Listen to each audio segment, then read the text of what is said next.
ዛሬ እኔ ያሸነፍኩበትን ሚስጥር ላጋራችሁ። እንድታደርጉ የምጠይቃችሁ ሁለት ነገሮችን ብቻ ነው። ያንንም በትክክል አዳምጣችሁ መተግበር ከቻላችሁ የማታሸንፉበት ምንም አይነት ምክንያት የለም። እነዚህ ቁልፍ ነገሮች በነጻ ሰጣችሁ እንዳይቀልባችሁ ተጠንቀቁ። ቪዲዮ ለብዙ ሰው እንዲደርስ ላይክ በማድረግ ጀምሩ። የመጀመሪያው ሚስጥር አንድ አጭር ታሪክ ልንገራችሁ። አንድ ቀስተኛ ቀስት ይማሩ ዘንድ የያዛቸውን ተማሪዎች ይዞ ወደ ጫካ ይገባል። ከዚያም ነገሮችን ካመቻቸ በኋላ አይኑን በጨርቅ ያስርና ዓላማው ወዳደረገበት ክብ ኢላማውን ማስወንጨፍ ይጀምራል። ተማሪዎቹም የአስተማሪያቸውን ብቃት ለመመልከት በጉጉት ይጠባበቃሉ። በመጨረሻም አስተማሪው ብዙ ቀስቶችን ካስወነጨፈ በኋላ አይኖቹን ሳይገልጥ ስንት ቀስቶች ዓላማው ላይ እንዳረፉ ተማሪዎቹን ይጠይቃቸዋል። ተማሪዎቹም በማፈር ዝም ይላሉ። ምክንያቱም አይደለም ኢላማው ዳር ላይ እንኳን የተሰካ ቀስት ስላልነበር ነው። በዚህ ጊዜ በድጋሚ ጠበቅ አድርጎ ይጠይቃቸዋል። ከዚያም ከተማሪዎቹ አንዱ ወንጭፎቹ እንኳን የት እንደገቡ እንደጠፉ ይነግረዋል።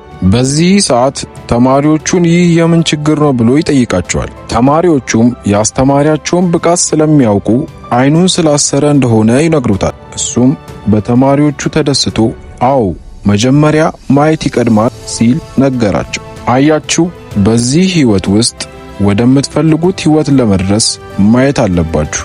ዓላማችሁን፣ ግባችሁን መመልከት መቻል አለባችሁ። አለበለዚያ ዓለም ላይ ያለው የአስተሳሰብ ኃይልና ትኩረት ቢኖራችሁ እንኳን ዓላማችሁን እንድታጡ ያደርጋችኋል። በዚህ ዓለም ላይ ሁሉም ሰው ደስታና ስኬትን ይፈልጋል።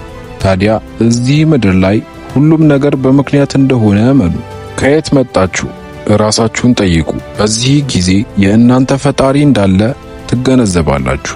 ፈጣሪ አለ ማለት ደግሞ በእናንተ ላይ ዓላማ ወይም ምክንያት አለው ማለት ነው። ስለዚህ ያን ዓላማ፣ ያን እናንተ የምትፈልጉትን ቦታ ለይታችሁ ወቁ።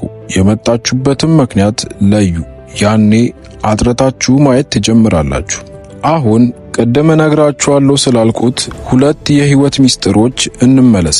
እነዚህንም ሚስጥሮች ከተገበራችሁ እንደምትለወጡ 101% እርግጠኛ ነኝ። ምክንያቱም በብዙ ሰዎች ላይ እኔም ላይ ሲሰራ አይቼዋለሁ። ታዲያ ይሄ የምነግራችሁ ነገር ጥቅስ ነው።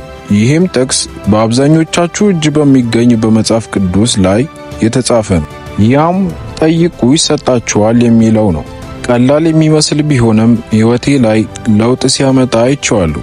ቀደም ዓላማ ለዩ የተባባለን ሲሆን አሁን ደግሞ ያን በመናባችሁ ስር የተቀመጠውን ለእናንተ ፈጣሪ የጻፈላችሁን ዕጣ ፈንታ ወይም ራእያችሁን ዘውትር እንዲሰጣችሁ እሱም መጠየቅ ይኖርባችኋል። ያኔ እንደሚሰጣችሁም ተናግሯል። ስለዚህ መጠየቅን አትፍሩ። በሕይወታችሁ የምትፈልጉትን ጠይቁ። በሕይወቴ ላይ ብዙ ስኬታማ ሰዎችን አውቃለሁ። አንዳቸውም የሚፈልጉትን ነገር መጠየቅ ወይም መደራደር የሚፈሩ አይደሉም። ሐሳባቸውን በግልጽ ይናገራሉ። ከዚያም የሚፈልጉትን ነገር ያገኙታል። ስለዚህ አንደኛው ሚስጥር መጠየቅ ሲሆን፣ ሁለተኛው ደግሞ ቀላል ቢመስላችሁም ነገር ግን ጥቅሙ ኃያል የሆነው እቅድን፣ ራእያችሁን በጽሑፍ ማስፈር ጉዳይ ነው። ነገሩ እንደ ቀልድ የሚታይ ቢሆንም ነገር ግን ይህ የእውነተኛ የስኬታማ ሰዎች ልምድ ነው። ያገኛችሁትን ነገር በጽሑፍ የሰፈረ ሲሆን ሰዎች እንደመሆናችን ብዙ ነገር ሊረሳና ላናስተውል እንችላለን።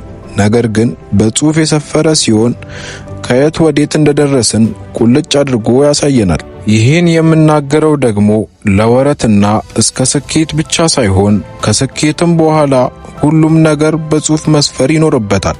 አንዳንዶች በጽሑፍ ሲጻፍ አይፈጸምም የሚሉ ሲሆን ይህ ግን የእናንተን ስንፍና እንጂ የመጻፋችሁ ስህተት አልነበረም እላለሁ። ጽሑፍ ግልጽና ጥርት ያለ እይታን ከማስቻል አልፎ በየጊዜው ልክ እንደ ወንዝ በተቀደደልን ሁሉ እንዳንፈስ ቅርጽ ያስይዘናል። የመጣው ሁሉ ንፋስ አይወስደንም። ልክ እንደ ቀስተኛው ካሰብን ቀስቱ በተሰካበት ሁሉ እየሄደ እያከበበ ዓላማዬ ነው ከማለት ተቆጥበን በትክክል ያከበብነው ወይም የጻፍነውን ለማግኘት እንጥራለን። ስለዚህ እስቲ ዛሬ ሞክሩ። 100 የምትፈልጉትን ነገር አላችሁ ለመጻፍ ሞክሩ።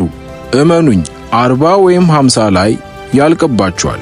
ምክንያቱም አብዛኞቻችን ትልቅ ወይም ሰፊ ህልም ያለን እየመሰለን ነገር ግን አጥብበን እናስባለን።